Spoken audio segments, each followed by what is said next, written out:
Hey, Kyle. What's up?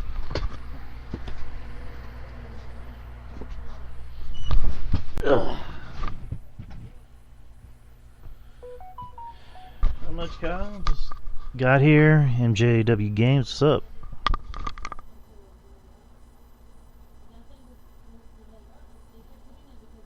Hold up.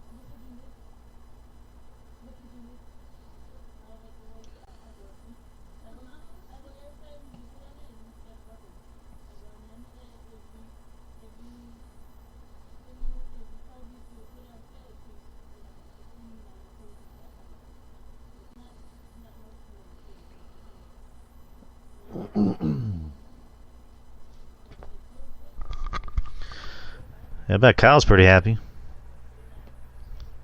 There's Bucks. Bucks got Damian Lillard. You lucky motherfuckers. I don't. Nobody was expecting that. Nobody was expecting the Bucks to get Damian Lillard because like he had his heart set on Miami. I don't know how that happened. I don't know what happened with that.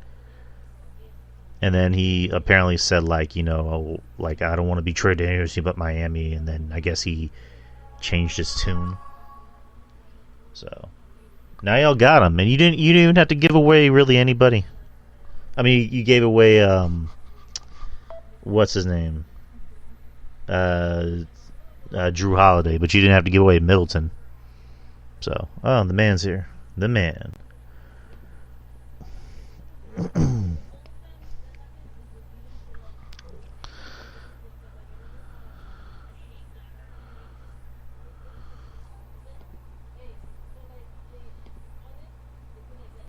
Hey, Maurice. Hey, titty that boy. What's up? Yo. Hey, man. What are you up to? Just got done watching Dynamite. Oh, you sound like you were sick or something. No, I'm good. Okay. How was Dynamite tonight? It was good. Good show. I'm assuming you didn't see it.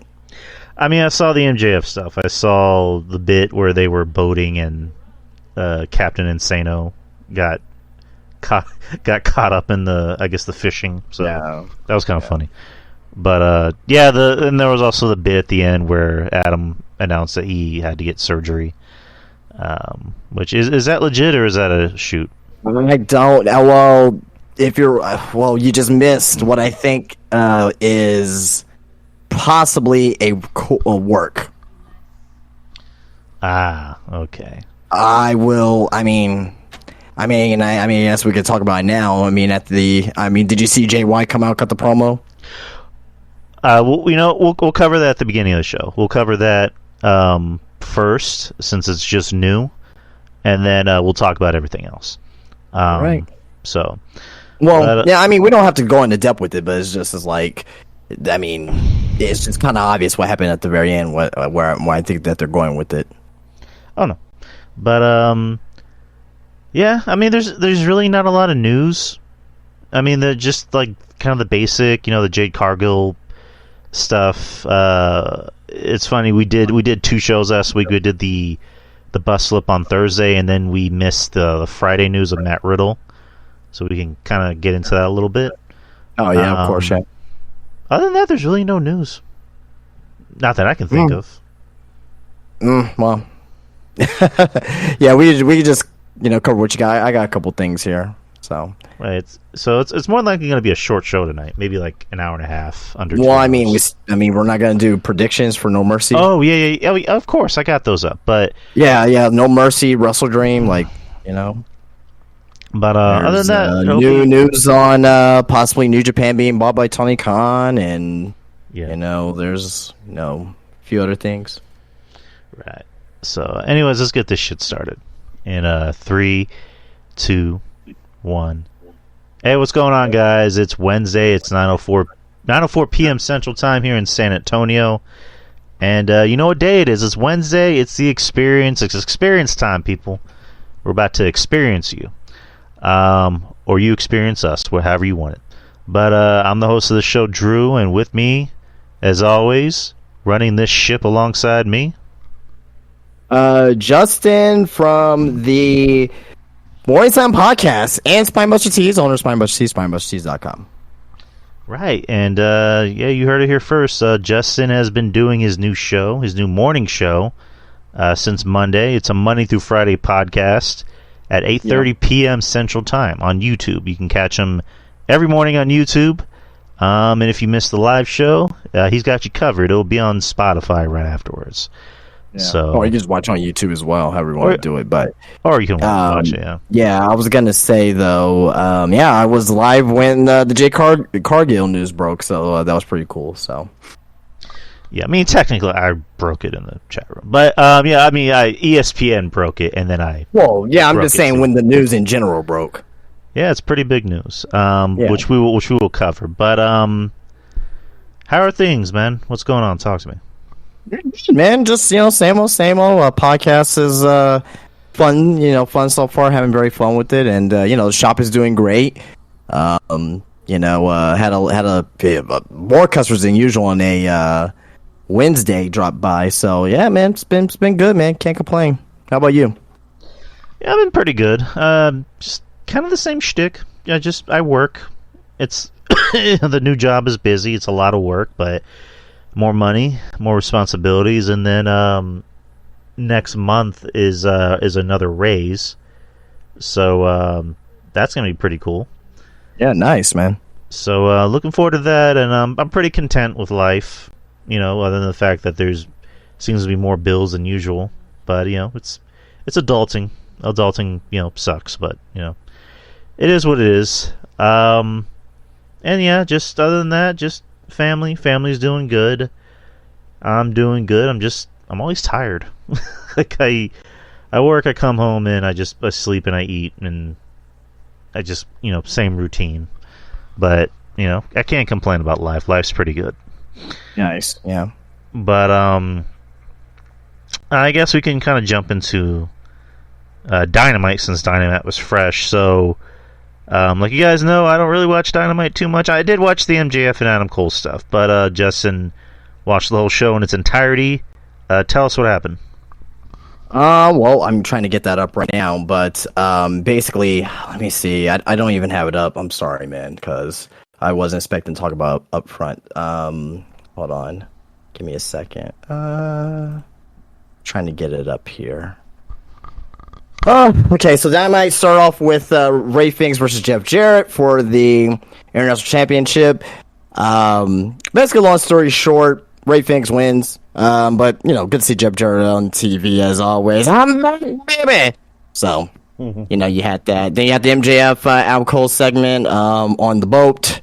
As Drew was mentioning earlier before the show started. We weren't recording before that, I don't think, but basically, MJ was about to whack Adam Cole with the diamond ring. Then Adam Cole's like, "Oh, you didn't bring me out here to hit me with the diamond ring and dump me in the river or dump me in the water."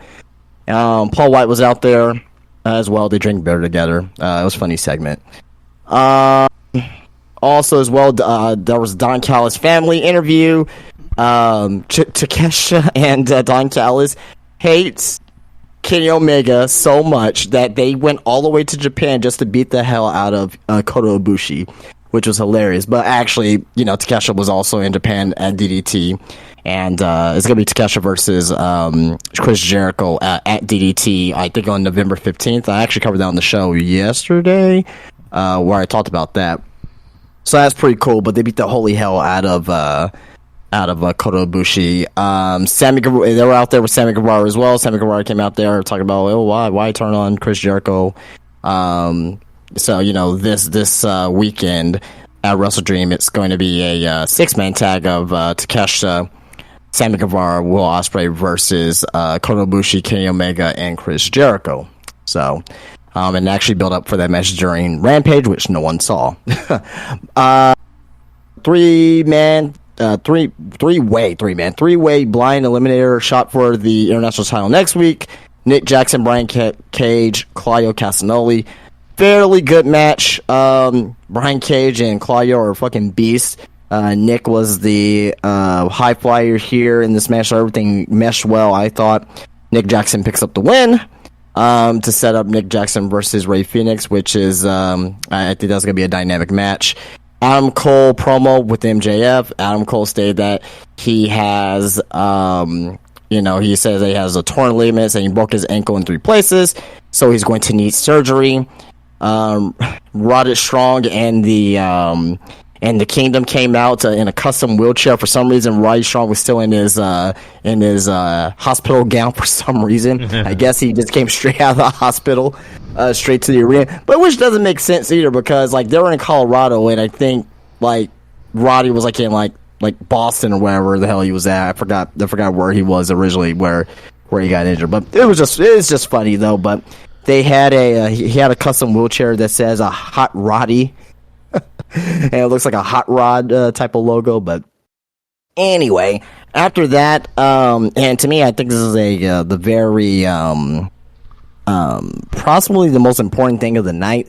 Switchblade Jay White came out to confront MJF, and they had a good back and forth promo. I love Jay White. I think he would have been fantastic in WWE. I want to see him go face to face against Seth Rollins, but I'm not gonna sneeze at an MJF Jay White feud. Maybe, possibly, because I don't know where this is going. And at the very end of the show, which is it's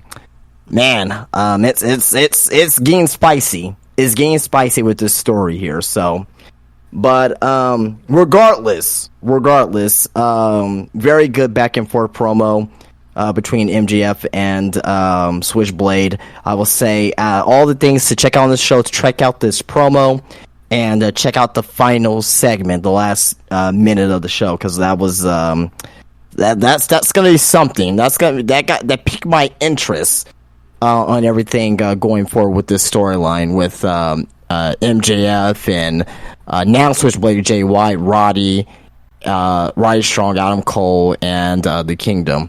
Orange Cassidy met Jackson Penta and Austin Gunn in a fatal 4-way here. Orange Cassidy picks up the win. This was just a showcase match between 4 out of the 8 participants for the 4 Corners Tag Team title match to get a shot at the AEW Tag Team Championships at I don't know. Well, it's not going to be at the pay-per-view, but it's going to be sometime in the future. So Orange Cassidy wins. Fun match. Wasn't anything, breathtaking, but it was a fun match between the 4 there. Willow Nightingale versus Julia Hart. Really, I mean, the match overall wasn't like fantastic or anything, but I'm liking the story that they're telling with Julia Hart with Willow. Willow didn't come out all bubbly and stuff because Julia spit the mist into her eye, blinded one of Willow's eyes. Willow had a gauze over her face, so Willow came out pissed off, as she should, which I like that detail. Came out and went up against Julia, and she was very aggressive in this match. Julia is improving in the ring. She's only 21 years old. We'll talk a little bit more about her once we review or preview, I should say, the Wrestle Dream card tonight. But she's on a 26-match winning streak now, and the last match that she lost was against Chris Statlander, who she's going to be going up against at Wrestle Dream. But Julia Hart did a fantastic. She has a very pretty moonsault, obviously, because she was in cheerleading before she got into wrestling. So she's going to naturally know how to do a moonsault pretty well. But the match overall wasn't great, but I think the character work here was very, very good from Julia Hart here. And in your main event, not in your main event, but your main event segment, Hangman, Adam Page, and Swerve Strickland.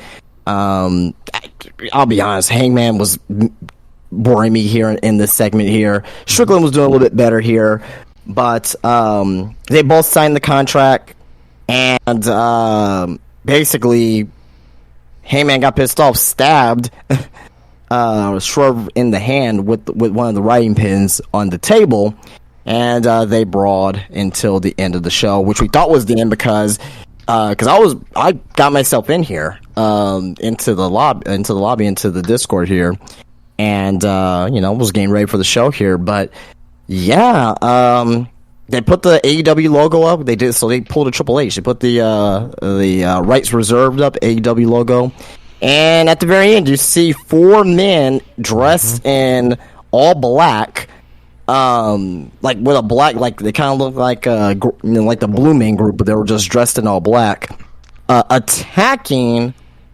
Jay White in the back. And one of those guys was wearing a devil's mask, one of those MJF devil's masks. So I'm thinking that those 4 men is Adam Cole, Roderick Strong, and the Kingdom. That's just my initial take. It could be, maybe, possibly, maybe out of left field, left faction Ignorable. And so like Roosh and number 10 and Andrade and I forget I don't know if it's not Drilistico. Is it Drilistico? I don't know. But it could be them, but I'm really thinking that they're kayfabing this Adam Cole injury. Not to say he wasn't injured. He definitely was injured when he jumped off that fucking ramp last week. But I'm thinking that they may be making this injury angle into a story. I think they were probably going to go with this anyway, but I think now it's probably even more evident that they're probably going to officially turn Adam Cole heel and MJF into the biggest babyface. But we'll have to wait and see. That got me very intrigued. So we'll see on what happens here with all this in the up and coming weeks. But overall, Dynamite, it did what it needed to do. I thought it played it safe, you know what I mean, with some of the matches and whatnot, but really interested in this whole Jay White situation with MJF and these 4 men and, you know, Jay White getting attacked. Very interested in, forgot to mention of the Darby Allin and Christian Cage interview as well. I thought that was a very good interview segment as well. It felt real on what they were doing there. So I'm very interested in what they're doing with Christian and Darby Allin at the pay-per-view. I'm interested in the match itself with Hangman and Swerve. I'm not fully invested in it, though. I'm just really to see if they're going to put Swerve over in his hometown. I'm going to hold my breath on that. I think they're probably not going to put over 2 or 3 Seattleans and Seattle on Sunday. So, but yeah, I'd probably give it about 7 out of 10, though, for the show. All right, then. That was Dynamite, people. That was the review for Dynamite. So let's start off with last Friday. We had Friday Night SmackDown. Or how do you usually say SmackDown? SmackDown. I love it. September 22nd. Where was SmackDown on Friday? I have no idea. If anyone can tell me where SmackDown was, that'd be much appreciated. So John Cena kicked off the show just to kind of talk about everything that happened with the Bloodline from the previous week. And then AJ Styles came out and teased an alliance with John Cena. So afterwards, they requested a tag match against Jimmy Uso and Solo for SmackDown. But Adam Pearce, Jesus Christ. Adam Pearce. How many Adams in wrestling? You know, there's too many Adams. Too many Adams to start. Too many Adam P's. Jesus Christ, Pierce. I'm sorry. That's gonna happen a lot. I'm sorry, Pierce. Told him that matchmaking works different with the Bloodline because Paul Heyman has to be the one that kind of approves it from the big guy, Roman Reigns. So they had a contract in place with the Bloodline, Jimmy Uso, who thinks he's in the Bloodline, and Sol Sikoa. And they were saying, you know, I think it was Paul Heyman who said any match but tonight, or any time but tonight. To where Pierce said, it's not tonight, it's going to be at Fastlane. To which Jimmy and Solo were fine with it. But Paul's a little flustered by it because he's supposed to be the one in charge while Roman is on vacation. So, we'll get to that a little later. The first match of the night was Santos Escobar and Rey Mysterio versus the Street Profits. Pretty entertaining match. Good back and forth between the two. It's weird. It's still weird seeing Bobby Lashley as a manager. I don't know, but I mean, I get why. But there was a spot. You think he's a manager? I think at the moment he's playing manager because eventually he's going to wrestle. But it's weird seeing him on the side. That's just me. That's just kind of how I feel. But there was a spot in the match where the referee wasn't looking, and Bobby grabbed Mysterio and slammed him on the side of the ring, and then is yelling at Angelo to pin him, take advantage of it, and then right when he's about to pin him, Ray ends up rolling him up, 1, 2, 3, which caused problems backstage. Bobby Lashley telling the Street Profits, "I can go find guys who will do that. They'll do exactly what I say. They'll do what needs to be done." So, what did you think about this match? What did you think about the whole segment, the bit that happened? I mean, they're not gonna. I mean, these four are not gonna have a bad match. I mean, I said on the podcast on Monday, I thought it would have been. At first, I thought they would have had Ray and Santos go at odds here because they're gonna have their United States title match coming up. But having the Street Profits lose in order to build up the story of them needing to be more aggressive, needing to be more killers and vicious, is the better story that they need to tell right now. And I thought it was fine. I thought it was fine overall. Right. I mean, where it could go is that eventually maybe Montez caves in and Angelo is like, I don't know about this. But I don't know, because I do like the Street Profits, but I do also think that they need more of an edge to them. So I kind of hope this doesn't go the way of they kind of pussy out and they just go back to square one. I kind of hope it. No, because they kind of doubled down on the bump today. So Bobby Lashley's on the bump with the Street Profits, and they kind of doubled down on which good. This. Which good. I'm glad. I hope it becomes a thing of they just think they need to learn. Or just do whatever Bobby tells them to do if they want to become a success. So I kind of hope that's the case because I do like them. Austin Theory came out and I guess kind of crashed SmackDown, because of what happened last week, and got in Michael Cole's face about basically shit talking him. And then when we get to the back, you got the Brawling Brutes who are pretty much shit talking Theory about what happened. Grayson Waller comes up and defends his boys. So we have a match later on, a tag match between Waller, I almost called him AJ. Waller, Austin, and the Brawling Brutes.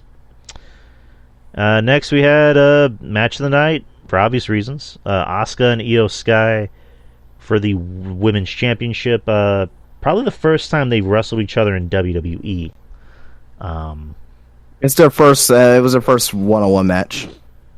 Right, but this match definitely lived up to the hype.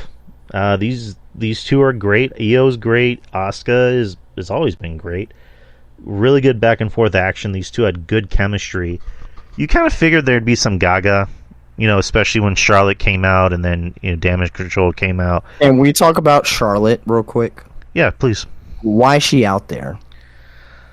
Here is my theory, because you know what, me and my sister-in-law are watching it, and she said the same thing, why is Charlotte out there? And I just here is my analysis. She's out there to, I guess, the way WWE is trying to tell us, she's out there to level the playing field and make sure Damage Control doesn't fuck around. But we know why she's out there. Yes, we know why she's out there. Yeah.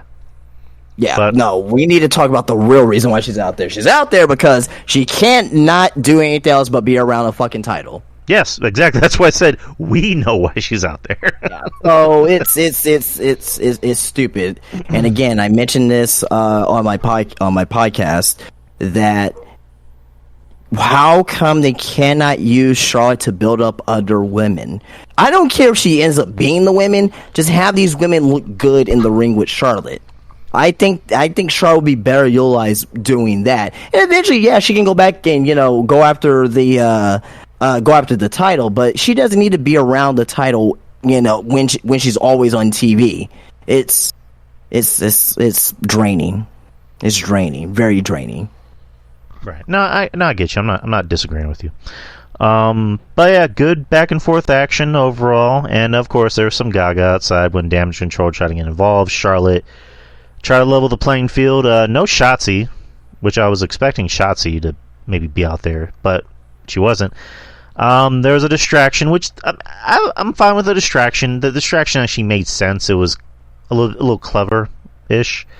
And And Io ended up capitalizing on it, did her moonsault, got the pin. 1, 2, 3. She's still the women's champion. Really good match. Great match. Yeah, it was very good, and they had the highest rating for their match. Yeah. So they had a higher rating than John Cena on the show. So that proves to you right there, and that's very encouraging to Jade Cargill, because Jade Cargill, she wants to come over, she wants to become, like a huge name, all that stuff.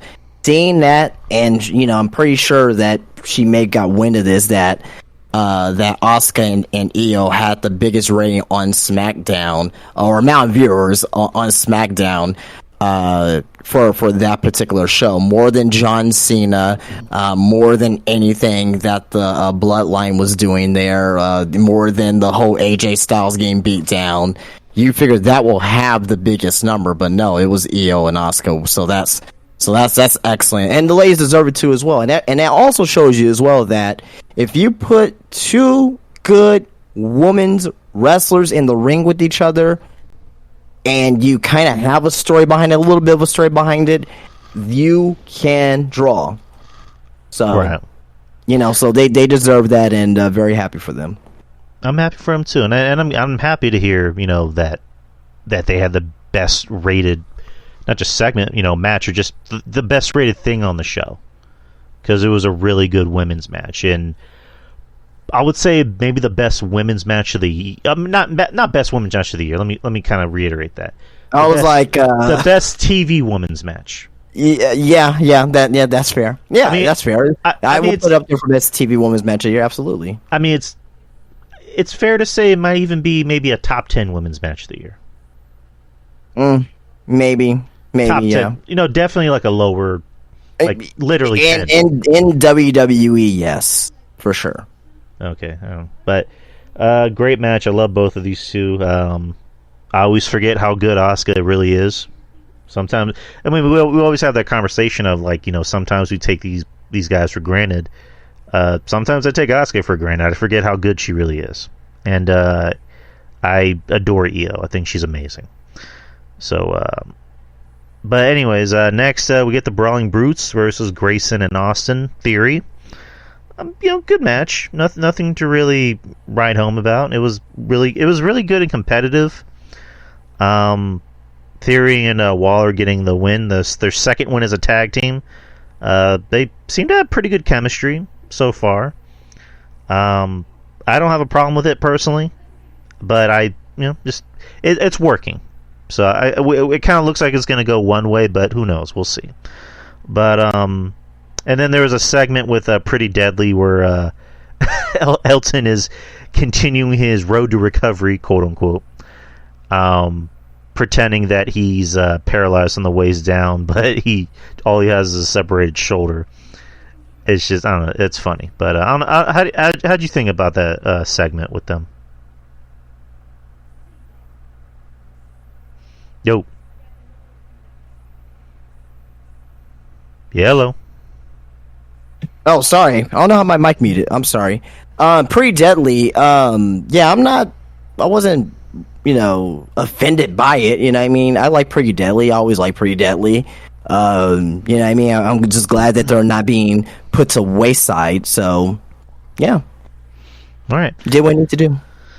All right, so that was the main event match. We're on the ending segment of the night. So the contract signing with the Bloodline, Jimmy and Solo, and John Cena, AJ. John Cena came out to start the thing. He's waiting for AJ, but AJ is nowhere to be found. We cut to the back where Jimmy is beating up AJ, and he throws him over, one of these TV boxes, and you see Solo Sikoa on top of this. I don't know what you call it, like ramp or whatever, a la mid 2000s WWE, ECW, whatever you want to call it, and then he jumps on AJ. And AJ looks like he's out for commission. Cena goes out to help him. They're putting him in an ambulance. Carl Anderson comes out with Michin, and Carl is yelling, I told him not to get involved with this Bloodline stuff. So they go off to a local medical facility, as they say. And Jimmy and Solo come out to really good heel heat. Mainly Jimmy, because people hate Jimmy. And Cena comes out to try to fight both of them off, but to no avail. He gets his ass beat. The contract is signed, so at the moment, until things change, which we'll get into the news of the night or the news of SmackDown, which is, it looks like on paper we're getting a 2-on-1 handicap match with Cena versus Solo and Jimmy at Fastlane.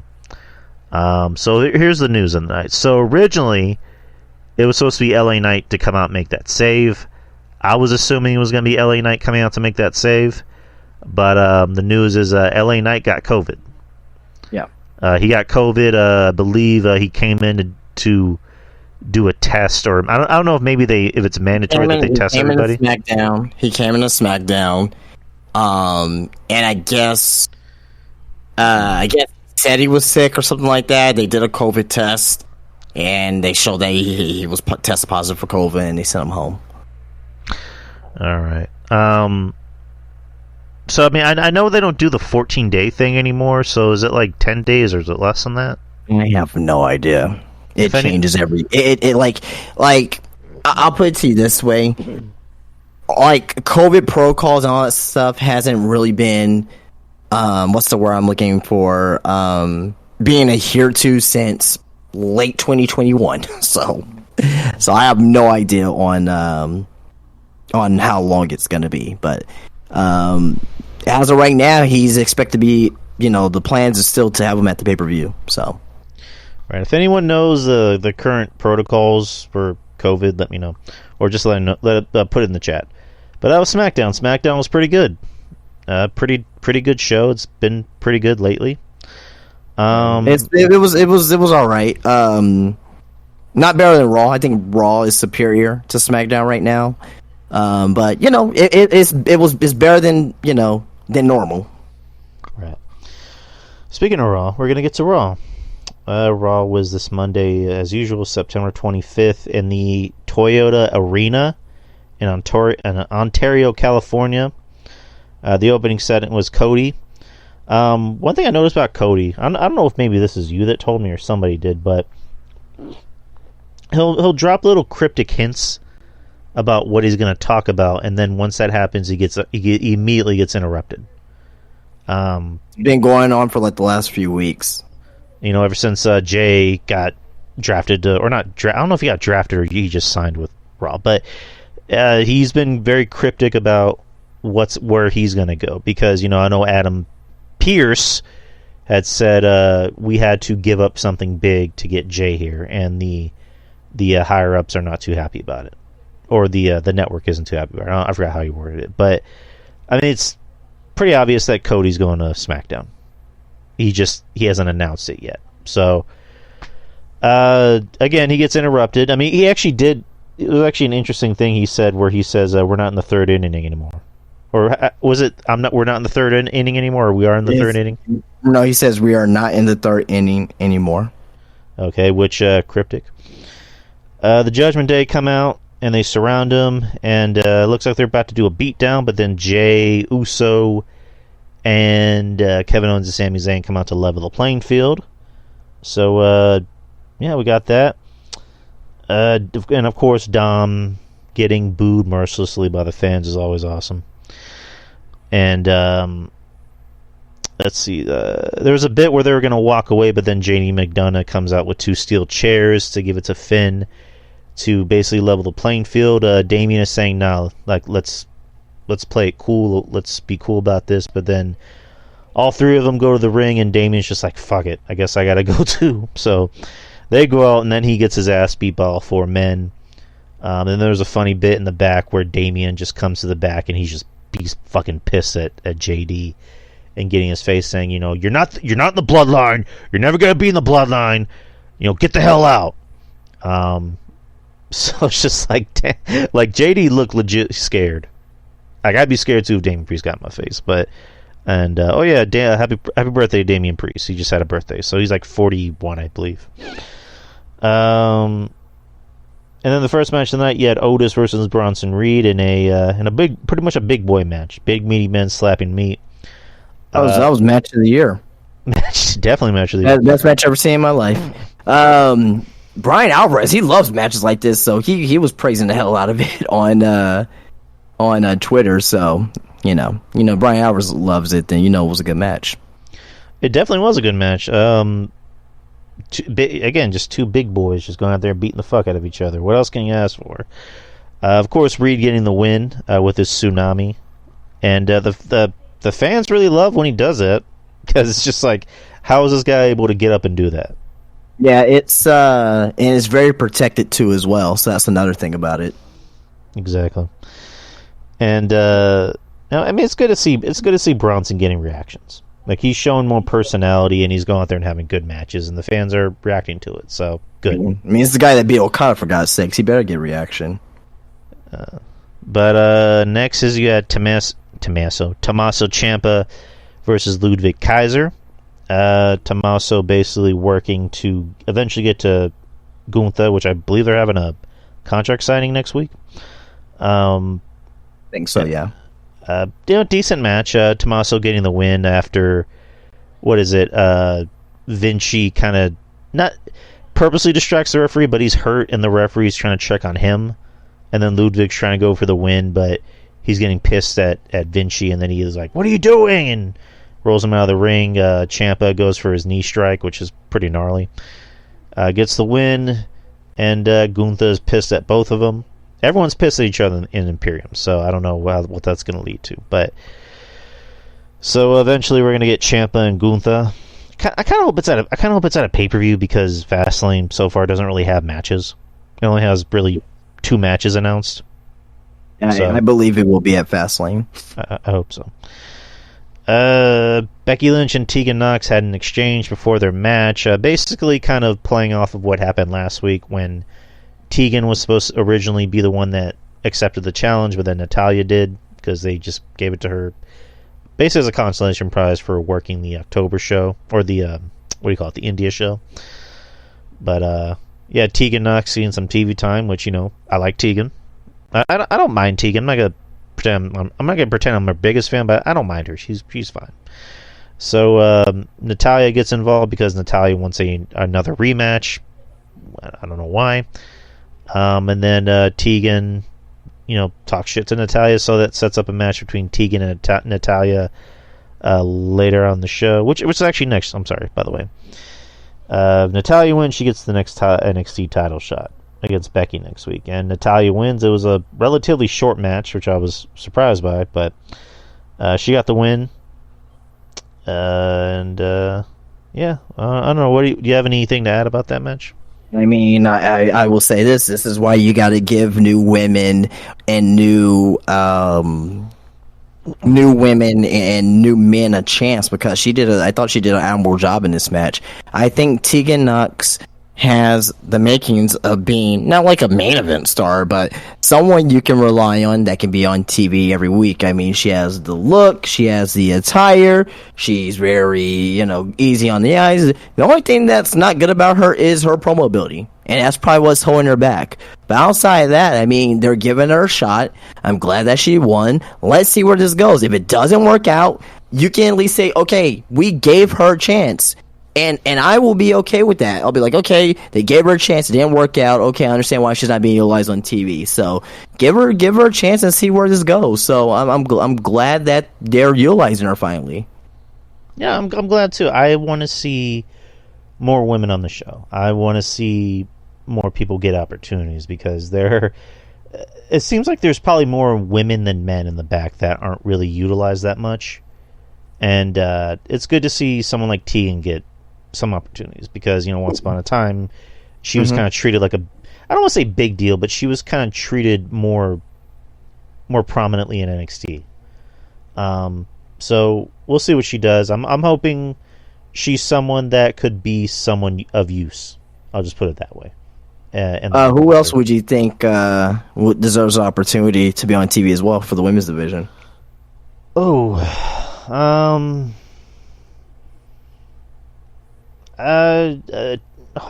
am I blanking on the name?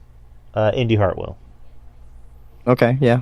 I like Indy. I mean, she's likable. She's good-looking girl, and she's athletic. She's not she has personality. I'll put it that way. I mean, she had more personality when she was with the Way. Whenever they took that away, she was kind of lost. But I want to see her get more of an opportunity because she's young and she's talented. So you need more of that on the women's roster. Candice, I don't mind. I mean, she's fine. She's likable. So do something with her because she's talented. She can kind of be that Natalya kind of figure of like, you know, a leader for the women in the back, almost like a mother hen, if that's the best way to put it. But yeah, I mean, just use all these women, see what you can get out of them. Which, I mean, sounds wrong, but like, you know what I mean. Like, see what you can get out of them as far as like talent.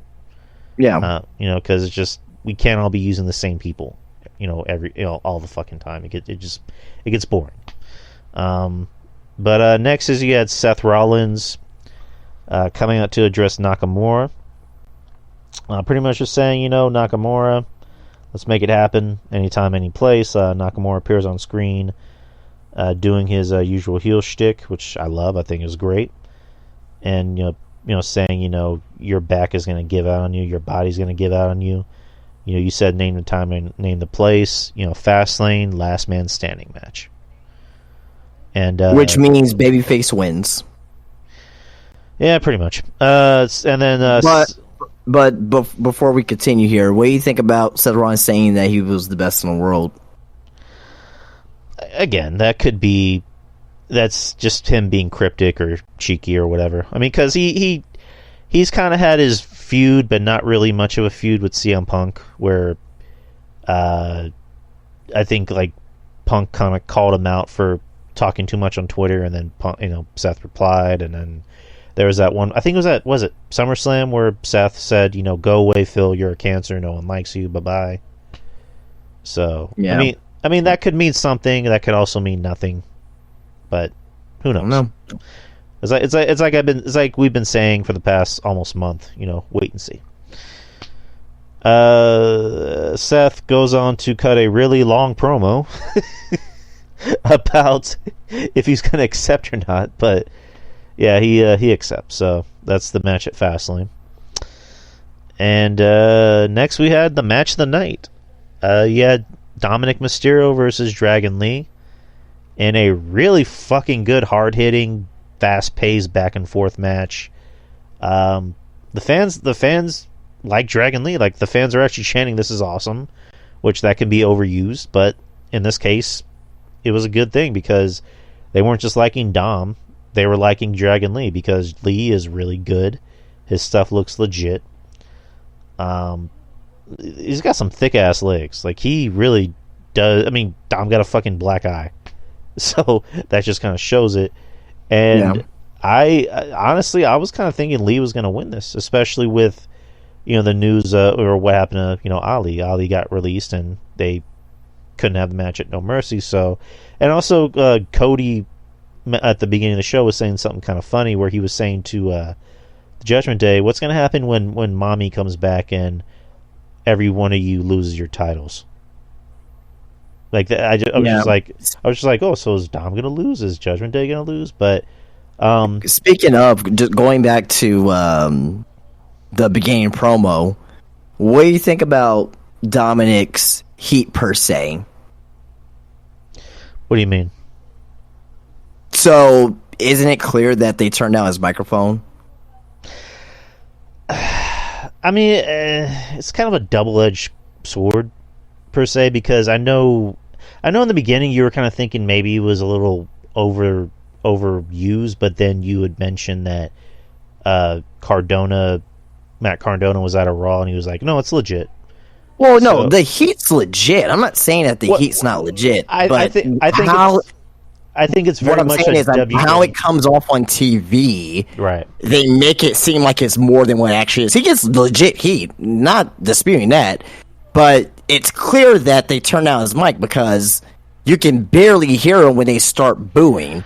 Are you telling me that Dom gets the most heat out of anybody in WWE history? Like, I don't see that. I've never seen anybody like get booed that loudly, legitimately. Like, I've never seen that before. They turned down his microphone. I mean, I think it's just WWE just doing WWE shit. I think for them, it's just like he's going to get booed anywhere he goes, so what's the point of talking? Let's just lower his microphone. You know what I mean? And as far as like, as far as like, yeah. As far as, like, it's manufactured. That's what I'm saying. Yeah, I mean that's okay. That's fair. That's fair to say. As far as like getting legitimate heel heat out of anyone in WWE history, I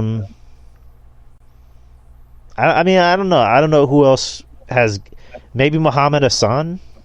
That's a perfect example right there. He was getting booed out the building, but you could still hear him on the microphone. That's all I'm saying. Like he's getting the heel heat.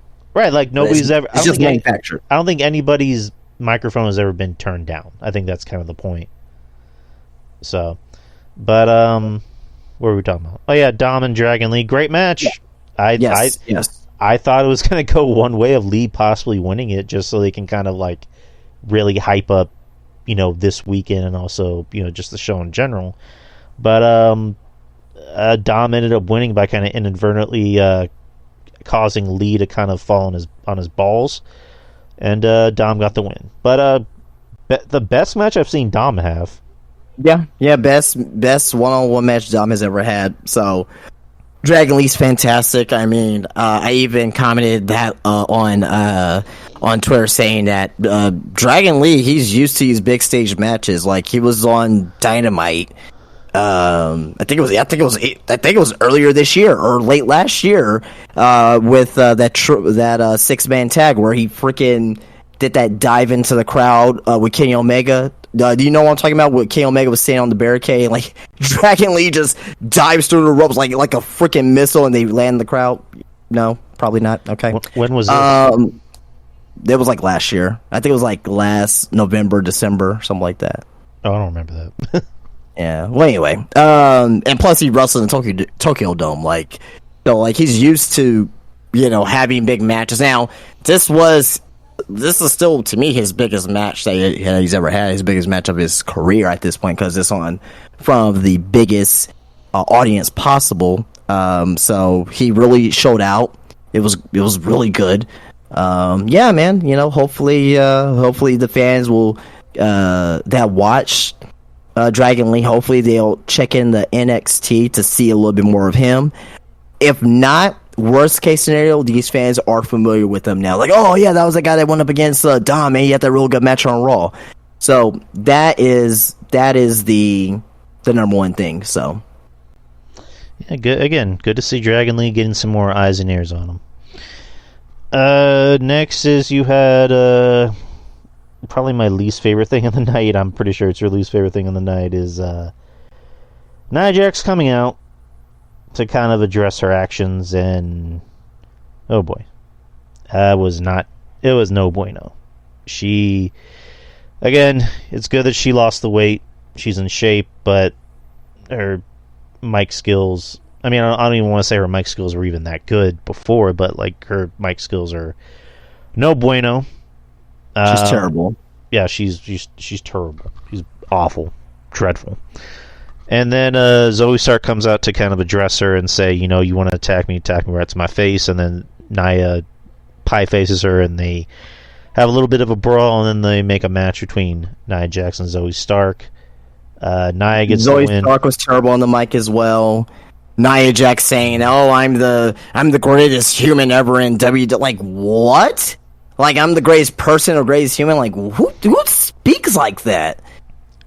Like retarded. My theory about that is like I think they would have wanted to say I'm the baddest bitch in WWE, but they obviously can't say that. Why not? They say bitch all the time on TV. Well, that's more. I guess that's more inadvertent. Whereas like they can't say bitch as like a product placement. You know what I mean? Product placement. Like they can't sell something that says bad as bitch, but on TV they can just go off the cuff and say you're a bitch. You know what I mean? Okay. Yeah, I got you. I mean, they're still a PG company. They still have to mute the crowd. I mean, they had to mute the crowd during Rock segment. They had to mute the crowd during NXT. I think they can say bitch. They can say bitch. No. I'm not saying they can't say bitch. I'm saying that they can't sell a product that says bitch. You know what I mean? Well, they wouldn't be selling the product. Selling the product is putting on a T-shirt saying I'm the baddest bitch. Yeah, that's what I meant. Yeah, no, yeah. What I'm saying is, she can say I'm the baddest bitch, or hey, you don't want to mess with this bitch, or something like that. Like they, I mean, I get that. Well, actually, I disagree with you because I have a shirt in my shop right now that says nobody's bitch on it, and it's a Jimmy Uso shirt. Well, how long did they sell those shirts for? I don't fucking know. I got one though. This was 2020. No, I remember that. I do remember that. Nobody's bitch, but I don't even think those lasted long. Probably for I'm just spitballing. What would have changed though? I would have heard something about that, like going, "Whoa, they can't have products of curse words on shirts no more." I mean, if they bleep it out, I would assume they would bleep it out. But is the shirt bleeped out? No, it says nobody's bitch on it, literally. Like BITCH or like B asterisk? No, TCH? it says bitch on it. When you come in the shop, Nick, actually, I'll send you a picture tomorrow. I'll send you a picture tomorrow so you can see it. But, yeah. Point is, that promo sucked. Yeah, but, it was terrible. I mean, at least say I'm the baddest woman in WWE. I'm the baddest woman on the planet. Savio Vega. Speaking of, I sent that Dragon Lee when he just murdered himself in the crowd. Oh, sweet. Next is probably one of the entertaining segments. Drew McIntyre appeared on Miz TV. Miz kind of trying to be a shit stirrer with the whole situation with what happened with Jey Uso last week. And then out comes the New Day, Kofi and Xavier. A little bit more serious, less jovial. To where Xavier's like, "You've always been our boy, Big D. You've always done the right thing, but last week you didn't help out our boy Jay." And Drew's saying, he screwed me, he screwed you guys, but you guys can't seem to, you guys are overlooking that. I'm not going to overlook that. And it's funny because, like, Miz the whole time is trying to, like, talk shit, and Drew's just like, "Shut up, Miz!" I just thought that was funny. So, him and Kofi have a match, which I thought was a pretty good match. Pretty good match. One of the, not the best match of the night, obviously, but, one of the better matches of the night, I'll say that.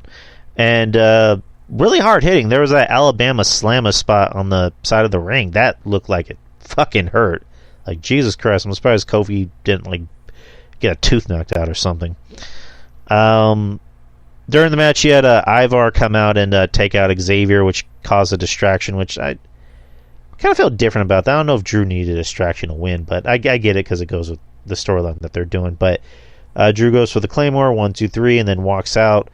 Ivar is beating the shit out of Kofi, and the whole time Drew's looking back like, "Should I help? Nah, I'll just walk away." So, further continuing down the path of Drew being a heel, which I'm fine with because Drew needs to be a heel. So you want to know what I think about all this here with Drew? Kyle put it in the chat, by the way, the Nobody's Bitch shirt. So it literally says, that's the shirt right there. It says Nobody's Bitch on it. Anyway, so Jey Uso coming over to Raw has spawned into 4 different stories. Mm-hmm. That's fantastic. You got the potential War Games. You got Jey Uso versus Jey Uso and Kevin Owens. You got the Cody Rhodes situation as well, or where he's when he's going to SmackDown, or that story there. And you got the Drew McIntyre heel turn. All those are all 4 of those things is spawned from Jey Uso. That's great shit. Right, I mean, because like for the longest time on Raw, it was just like all we got was Judgment Day and Kevin Owens and Sami Zayn and Cody. Now you got... no, we're still getting that, and I'll talk about that in a second too. Right, we're still getting it, but now with Jay, things are more fleshed out. They're a lot more interesting and fresh. But what's up, Savage? Damn it! All right, are you fucking kidding me? All right, sorry, the microphone unplugged. Oh, no, you're good. All right, so main event time is a surprise, the Judgment Day versus Kevin Owens and Sami Zayn for the world title. So before we begin on that, guess how many times there's been a combination of the Judgment Day, Cody, Sami, and Kevin Owens had this year? Tell me. Just take a guess. Just take a guess. Just guess a number. Well, I'm trying to, because... Okay, so this year. Maurice saying 20. After WrestleMania. After WrestleMania, okay. Is it... let me ask this. Is it less... Is it less than 15? No. Is it more than 15? Yes. Is it more than 20? No. Is it less than 21? What? If it's more than 20, less than 21? Yes, it's less than 21, yes. So it's 20. No. Is it 23? No, it's 16. Okay, god damn it. Okay, 16. Wow. So 16 combinations of that. That's terrible. Even though, and I said this on my podcast on Tuesday morning, my interest is peaking right now, so that's good because of what we're possibly going to get at War Games. So my interest is peaking right now, but fucking 16 matches, holy fuck. That's ridiculous. Yeah, I mean, again, it's the WWE thing of like, you know, this is working. Let's exploit it. That's ridiculous. But nonetheless, main event, you had the tag team title match. Pretty good match. I mean, it was really good. It was still good. I mean, I don't think none of these guys had a bad match. So I mean, yeah, they don't have bad matches. It's just like we've seen too much of it. But yeah. But a really good match. Again, it was one of those things of like I thought it could have gone either way, just based off of what was going on in the show and with this segment. And then you also had Jey Uso in the mix, of Jey Uso being the guy of like, I'm going to make sure, this shit, I'm going to make sure JD doesn't get involved. So they had really good back and forth. These guys obviously have great chemistry. They've been working with each other since Mania. I mean, they better have good chemistry by now. There was a bit in the match where Dom gets involved, and was it Cody? No, Jay came out to he took out Dom. And then JD tried to come out and get involved, and then Cody got involved. And JD's ass got thrown over the announcement table, which was fun to watch. And everybody does a thing of like, we're all going to get knocked out, and there's just going to be two people in the ring, and it's Sammy and Damian.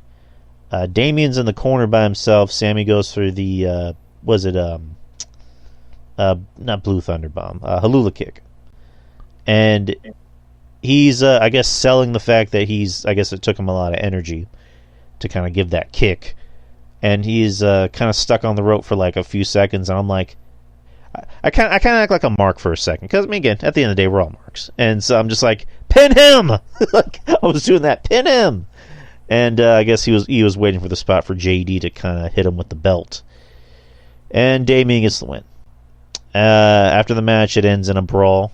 Kind of like an old school episode of Raw. It ends with a brawl to kind of end the show. And it's not one of those brawls of like, the heels or the faces are the ones standing, strong in the ring. No, these guys literally brawl to end the show. Like, they're still brawling by the time the show ends. But Raw was pretty good. I can't complain. Other than Raw was great, man. Raw was really great. That's the type of content that we as fans should want to see every week. Like, so you have, like I mentioned, 4 different storylines spawned from the Jey Uso situation, and you had new, I guess, newish stars, either new stars or guys who are continuing to have that ball and take a chance with. You had Bronson Reed, you had Dragon Lee, you have Tommaso Ciampa, and you had Tegan Nox. Like that's great stuff right there. So very encouraging. Raw to me right now it is the best WWE TV show going right now. NXT is still my favorite, but Raw right now is the best TV show right now, and hopefully they continue this momentum. I mean, they were the worst. Like a few months ago, they were the worst. Especially that Raw after WrestleMania, man. That was terrible show. But as of right now, these last few weeks, and ever since Jey Uso came over, they've been doing some fantastic stuff. So, gotta admit it. All right. Now let's go to NXT. Before we get to NXT, we're going to talk about the news that came out before NXT. Jade Cargill, it was announced through ESPN that she had signed with WWE. They said a multi-year deal. They didn't specify what the deal was. But yeah, she is officially WWE. They shared it on not Twitter, but X. Triple H commented. Everybody else commented. I know Bayley commented. A lot of people did. Liv Morgan made a post about it. Becky Lynch. AEW guys, a lot of AEW guys was giving her, wishing her best. Ricky Starks and Will Hobbs and Athena and a lot of women on that side of the fence too as well, which I love, man, because I just wish as fans that we can't be like the wrestlers and stop with the tribalism and actually that's what Kenny Omega pretty much said earlier today as well. Like, he was pretty much saying that, hey, this may be news for you guys, but we support each other. It's kind of embarrassing how some fans just are, don't like to support, other companies and other wrestlers going from one company to another. So, I got in a little bit here. I gotta do a little bit of calling out some fake fans too as well. So, ooh, okay. So, she was doing an interview. And when asked about making the jump to WWE, she says, I want to create a legacy on the Ringer. Oh, that was where it was on. I want to be in the Hall of Fame. I want to wrestle with the best women in the world. I mean, there's no grander stage than this stage.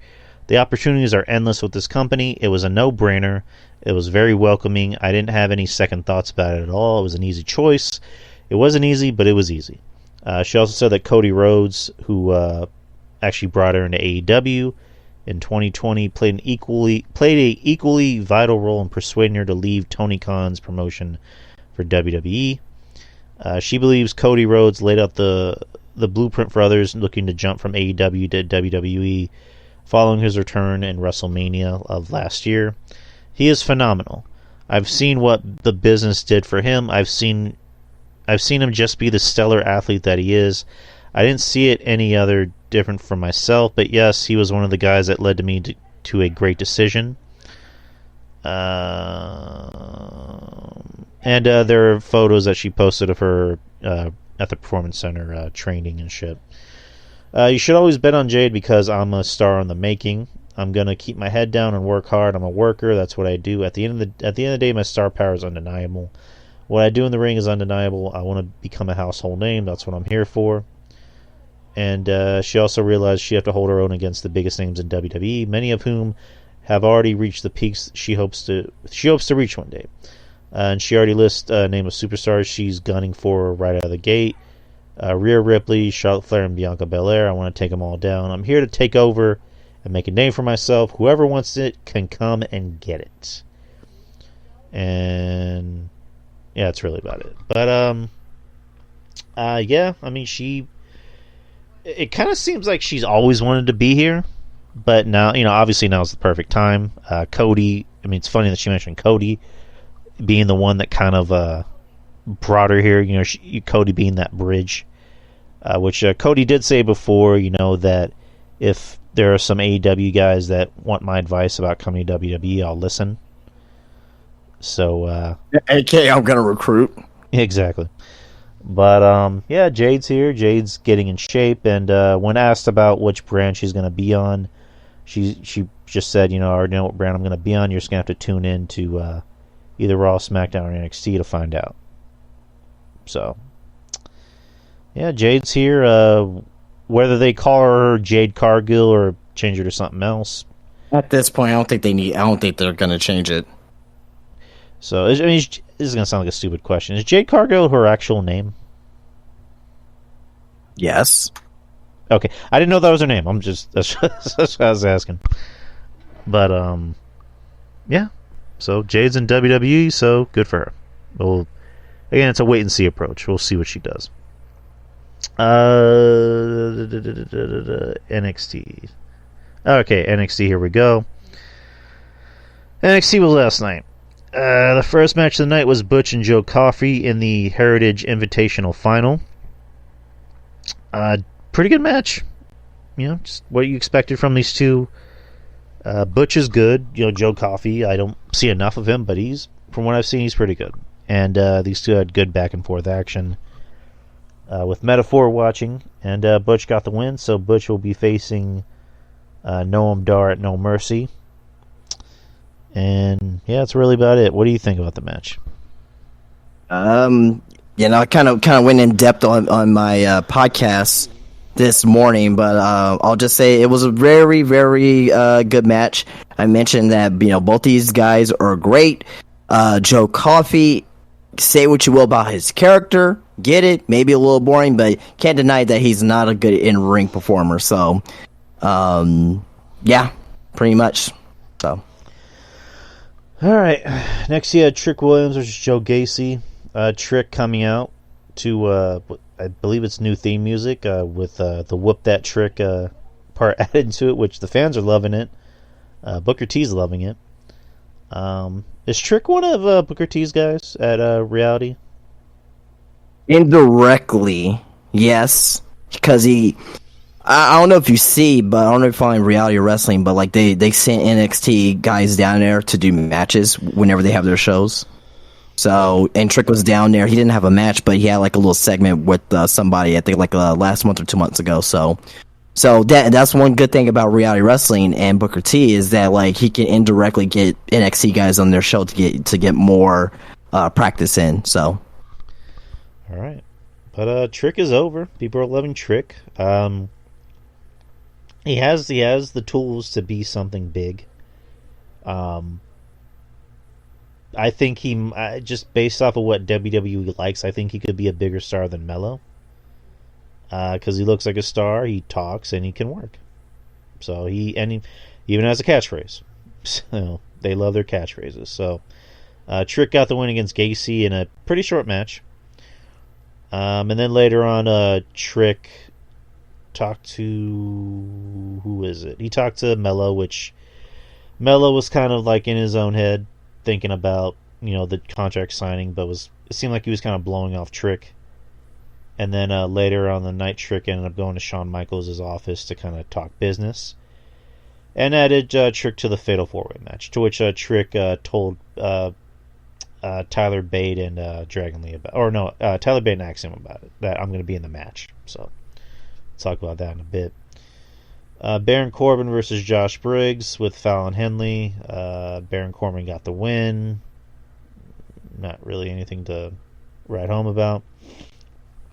Oh, and there was a bit in the match where, I mean, I like Josh Briggs. I think he's very underrated. He has the potential of being a breakout star next year in NXT.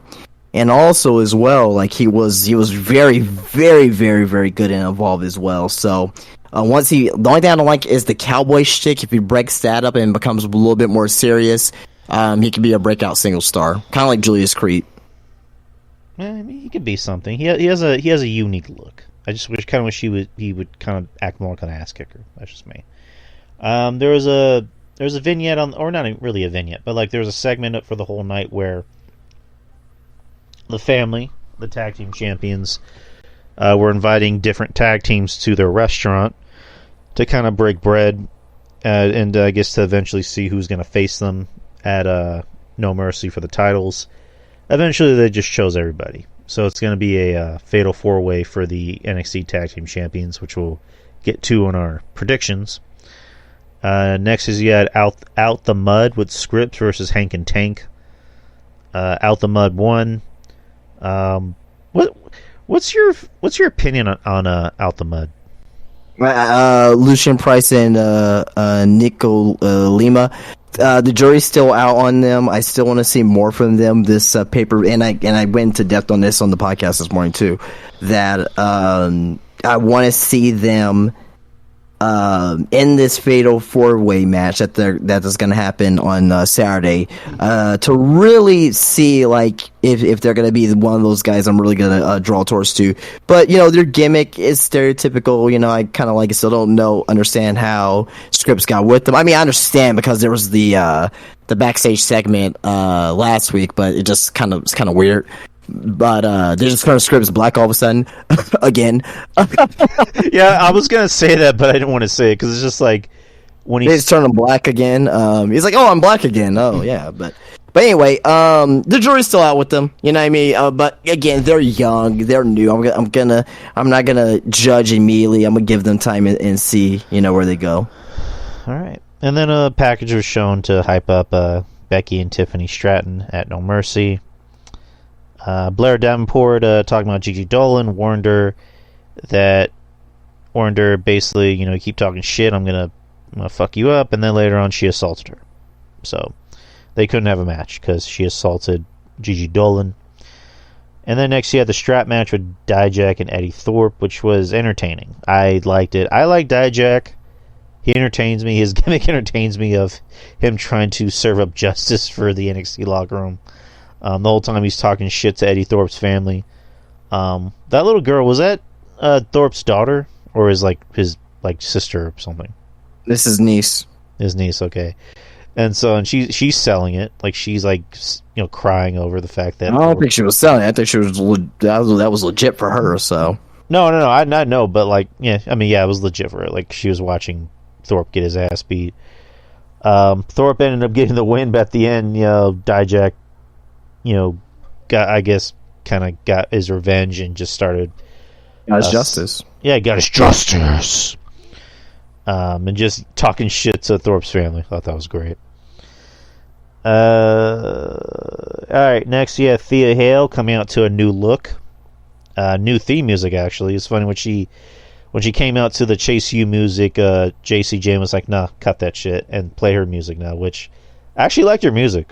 Like it was actually kind of cool. I'm kind of pissed off that it's not on Spotify yet, but JC is no longer, or not JC, but Thea is no longer the rah-rah innocent Chase U girl.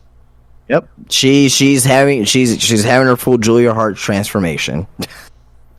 I love it. And Hale got the win against Danny Palmer.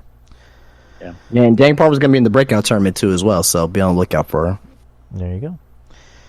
Afterwards, we had a vignette which showed a mysterious figure sitting down and watching television from the 90s, watching a Cincinnati news channel along with the Cincinnati Bengals training, and also WCW Saturday Night with Brian Pillman Sr., which kind of shows you who that is. Essentially, it's going to be Brian Pillman Jr. Making his NXT debut pretty soon, and from the looks of it, they're gonna let him keep his name. He's going to be Brian Pillman Jr. He's not going to be Braun Breaker or whatever. He's going to be Brian Pillman Jr., which good. It's good that they're kind of putting the gas behind him with these vignettes. So let's see what they do. I mean, what do you think about this? About the vignette? I mean, I thought the vignette was excellent. I went to depth earlier today, talked about this. Him most likely being Brian Pillman Jr. And also as well, they're going to debut him soon in the next few weeks. So usually with NXT, they usually give him 2 or 3 vignettes and they have him debut. So we should see him debuted fairly soon here. So very excited about that. And, he should be an instant mainstay star on the show. So yeah, I'm looking forward to it. I like him. I think in AEW is kind of given not really a fair shot. I mean, because when the Dark Side episode came out, they tried to do something with him, but I don't know what happened. I mean, there's been different talks. I mean, some people say attitude problem. I don't know, but I mean, hopefully in NXT that's not or WWE is not the case. So I forgot to mention too as well, and this kind of reminds me, with the Brian Pillman situation, with the Jade Cargill situation, these fucking fake fuckers on Twitter are no good pieces of shits, and this is the reason why I hate wrestling tribalism. Mm-hmm. I'm going to put this in the chat. There was a tweet from this guy, WWE Gareth, and Jade Cargill put something out. This is back on last June of 2022, June 6, 2022. She says, y'all wild if you think this girl will beat me.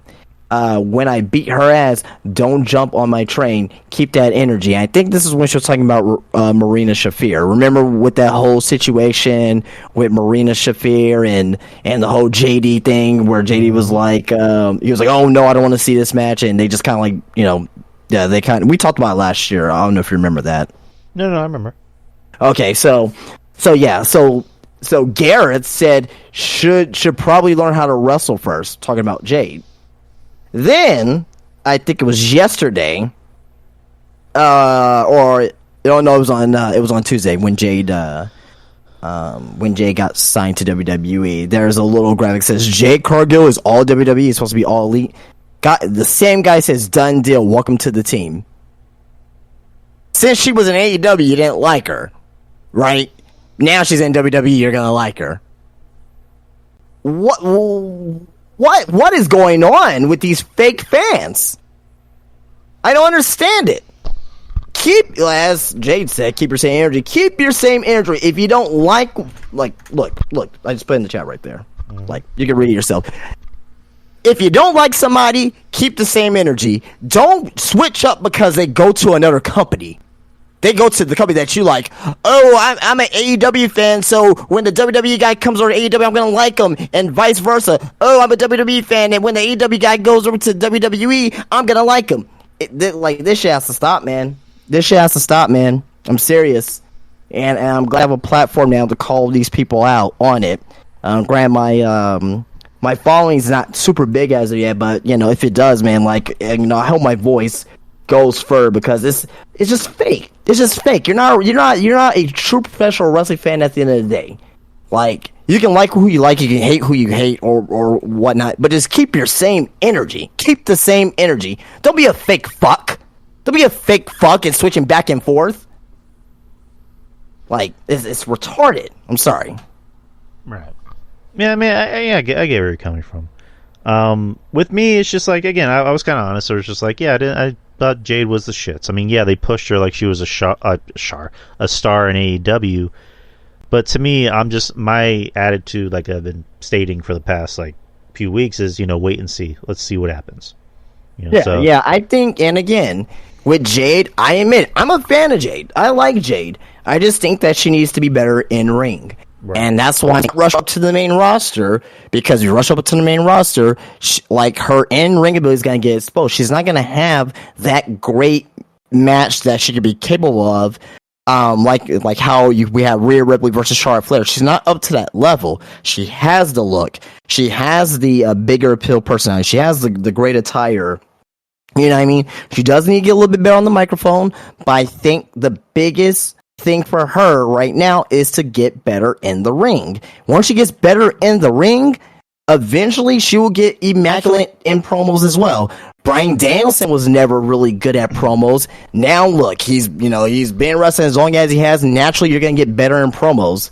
So I can see that for her. But right now, her main thing right now is to get better in the ring. So sorry to go off on that tangent there. It was just one of those things, and kind of like the same thing with Brian Pillman as well, because that's what brought this up in the first place as well. Like, same thing, you know. I've seen some people on there like, oh, these varsity blondes, they're born as shit. Now Brian Pillman's gonna be on NXT, like, oh, I can't wait to see Brian Pillman. It's like go fuck yourself. Right? No. You're 100% on the money. It's just, again, I'm not gonna pretend I was the biggest Brian Pillman Jr. fan. Is Drew still there? Fuck, hold on. Jesus Christ. I think Drew died. God fucking bless. Can y'all hear me in the chat?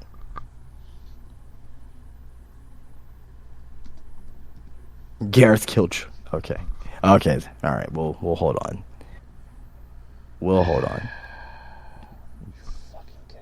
Well, if you guys want to start hearing me doing rants like this, I'm live every morning on YouTube.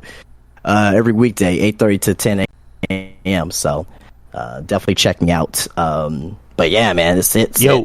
Yo, I'm back. Oh, there you go, Drew. Okay. Yeah, what happened? I think I accidentally my foot kind of hit the microphone. Oh, okay. So I had to kind of switch back the sources, but okay. Like I was saying, you know, kind of to piggyback wherever you were saying, it's just like, yeah, I mean, there are fake fans. Like I mean, I try to be honest. I'm just honest about how I feel. Like, again, I wasn't the biggest Jade fan, but to me, it's just like, I'm interested to see what she does in the WWE, so let's just wait and see. Same thing with Brian Pillman Jr. I wasn't the biggest. I'm not going to sit here and pretend I was, you know, this massive Brian Pillman Jr. fan, but to me, it was just like, that's a guy who had potential. So, what he can do in this WWE setting, and also based off of the vignette, I mean, they're going to play off of his legacy. So, and, you know, WWE loves their legacy people. Legacy. And also, another name, Cody. Like, I didn't hate Cody in AEW, but I would say I wasn't a fan of what Cody was doing away from wrestling. Like, I wasn't a fan of the politicking and how he was trying to be both Captain America and Homelander at the same time. If that makes sense. I guess I'm in the minority. I liked Cody's AEW run. There were some things that weren't great, obviously, right? But as to anyone's run in any company, there's gonna be some good stuff. There's gonna be some bad stuff. But I was always a big fan of Cody. Right. I didn't like the Gaga. I'll just put it that way. I like Cody the wrestler because, you know, out of everyone in AEW, I felt like he was someone that was kind of taking it more seriously. Just my opinion. As far as like being someone who was in like tip top shape, like the guy was like cut. He's still cut, but you know, I was just being honest. When he came to WWE, I'm like, all right, let's see what he can do. Because I know he's good, but let's see if he can be that star. And he became a star, and he realized, you know, he even like said in a tweet. One of my friends kind of said this in a tweet. You know, John Draper is a friend of the show, which was Cody finally realized maybe I should stay off of Twitter and just, you know, do my job. Right. And you know, I wonder. Oh, go ahead. I'm sorry. Yeah, it was basically just saying, you know, Cody. I think Cody just stopped booking himself and just let other people book him. I'll just put it that way. Yeah. I was gonna say real quick. I wonder how many WWE elitists are gonna be pissed off that Edge is going to debut at Wrestle Dream on Sunday. Oh yeah. There's gonna be a lot of pissy people. There's gonna be a lot of pissy people. So get ready for that. So. Oh yeah. There's it'll happen, people. If it's going to happen in AEW, it's going to happen with WWE. You're going to see the people saying, Edge broke my heart. Edge betrayed me. I hate Edge. Edge is a bastard. Oh. It's like, whatever. That's like, if that happens, I'm just going to be like, yeah, cool. Edge is making money. Yeah, that's the main thing, man. Happy for him, man. He gets to still make money, you know. You know, Tony Khan's going to open up that checkbook to give Edge... Shit. To give Edge any type, as many zeros as he wants. But anyways, going back to NXT. So NXT had the number one contender fatal 4-way match for the North American Championship. Now with what's his name? Trick Williams. I'm sorry, Trick Williams, Dragon Lee, Tyler Bate, and Axiom. Really good match. With all four of these guys, as you would expect. Dragon Lee is really fucking good. Dragon Lee had his coming out party on Raw. Love Dragon Lee, man. Man. Mm-hmm. He was so good in New Japan. He was very good in AEW when he had the time there. He's fucking great in WWE. So love Dragon Lee. No debating there. Tyler Bates always been great. Big strong boy. Axiom is pretty good. He's entertaining. And Trick Williams is over as fuck. Maybe not over as fuck, but he's over. He's over. People love him. He's over. Yeah, he's over. He's getting better in the ring as well. He's getting better in the ring. I mean, by all means, that's still his weak point, but you know, there's improvement. Just like kind of like with Julia Hart, you know, as I was talking about her, she's showing improvement as well. Tiffany Stratton. So it's good to see all these fresh faces that's in wrestling now get improving. So good stuff. But the end of the match being that everybody basically did their moves on each other, and Trick inadvertently falls on who did he pin? Was it Axiom or Bait? I think it was Axiom. Yeah, he inadvertently falls on Axiom and gets the pin. So Williams kind of accidentally wins the match, but he wins the match. So it's going to be Williams against Dominic this Saturday for the title. Dominic was not too happy. He in his words, he just wanted to spend Saturday with mommy eating chicken tendies. He calls them chicken tendies. Like, what is he, like 7 years old? Well, I mean, I don't know if you saw that thing. I think it was on the bump or something. I saw it. That Damian Priest and Finn was like, who's the most picky eater? They were like, Dom. All he orders is chicken tenders. He called them chicken tendies. Exactly. Oh man, I don't know. When I heard chicken tendies, I went, he seriously just said chicken tendies, didn't he? He's a douche. But yeah, he wasn't too happy. So he's told Shawn Michaels, this isn't your show, this is my show. And Shawn Michaels decided to make Dragon Lee the special U.S. referee. So we'll see what happens. And what else happened? Oh yeah, it wasn't a main event. It was the last show. Last segment of the night. You had Carmelo Hayes come out to talk to Ilya Dragunov to sign the contract. Good back and forth. Carmelo Hayes saying something that was kind of interesting, where he said, I'm not, like, he was just naming random people that Dragunov beat, and then he mentioned Williams, where he said, I'm not Trick. And then you see Ilya go, oh. And so he has to kind of cover that up, so that kind of furthers the storyline with those two. So I'll say this here, and we'll talk about it when we go over the predictions, but as of right now, we know that whenever Trick Williams turns on Melo, Trick is going to be considered the heel. But in all reality, Carmelo's the heel in this situation, because he was the one that was ignoring, Trick in the back. He's the one that's dying Trick. He's the one saying, "Hey, I'm not like Trick Williams." So it's like, really, Mel's really the heel in this situation, exactly. And Trick is really the babyface. I was telling Jeff Lippman that I don't want Trick to be the heel, because Trick is starting to get over. He's getting over, and like Melo. As much as I like Melo, Melo's kind of getting stale as a face, so I think Melo needs to be the heel. I don't think he's getting stale as a face, but okay. Right, I mean, it's so far it's just like, I don't know, but like, I don't know, I would rather Trick be the heel. Or no, the face, I'm sorry, and Melo be the heel, where Melo is so focused on being champion and he's obsessed with being Ilya that he forgets about his friend. So, like, I don't know. I think Trick needs to be the face, just in my opinion. But and then the show ends with Baron Corbin and Braun having a fight, where they end up going through a wall in Shawn Michaels' office. So setting up that match on Saturday. But so before that, great segment by the way. But before that, Baron Corbin chokeslams Braun Breaker on top of the hood. And, like, all of a sudden, Braun just sits up like he's the Undertaker. I was like, what the fuck? He's a Steiner. Oh, my God. He just literally sat like the Undertaker. His eyes were open, like, like, holy shit, man. Hey, he's got that Steiner blood in him. Oh, my God. That was hilarious. Oh, I love it. But that was NXT, people. As far as news goes, I really just have two things. I talked about the Jade thing. I guess we can kind of talk a little bit about the Matt Riddle thing, because it's kind of little bit of an older issue. But Matt Riddle got released officially last Friday. He put on X, just wanted to inform everyone that I'm no longer with WWE. Thanks for the memories and opportunities. Also, thank you to all the fans for the support and love you gave me every time I go out in the ring. See you all soon.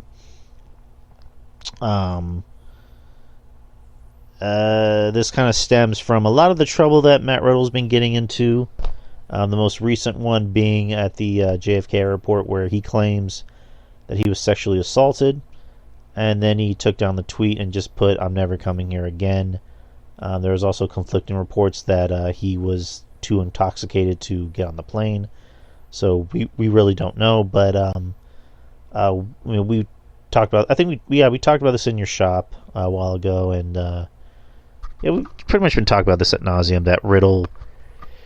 I think it was only a matter of time before the WWE just said we can't with this guy. Like, get rid of him. Because I was listening to Rene Dupree's podcast, and he had Ken Kennedy on, Ken Anderson, and Kennedy talked about when he was fired initially that Vince, he thinks Vince kind of looked at it as like, we've been hearing too many negative things about this guy, get rid of him. Like, that's how he kind of looked at it, as to his firing. That kind of sounds like it's the way with Riddle, where Riddle, for the past pretty much 3 years, he's been kind of having a stink on him. First with the with the assault allegations with that one girl, was it Candy Cartwright, and then everything going on in his personal life. Him having to go to rehab, and him just for no reason putting up like pictures and videos of him swinging his dick around. And then what is it? A screenshot of text messages from another porn star who said he was like sending her like really just graphic text, which I believe we actually covered on the show once. But and then also the airport incident. But yeah, Riddle's gone. Again, I hope the best for the guy. I hope he kind of cleans his life up and just realizes, I'm a father. I also had a career. Let me try to be better, not just for myself, but for them. So I'm hoping nothing but for nothing for the best for this guy. He's already getting offers from a fellow MMA company. So hopefully he cleans up his act. But quick thoughts on Matt Riddle.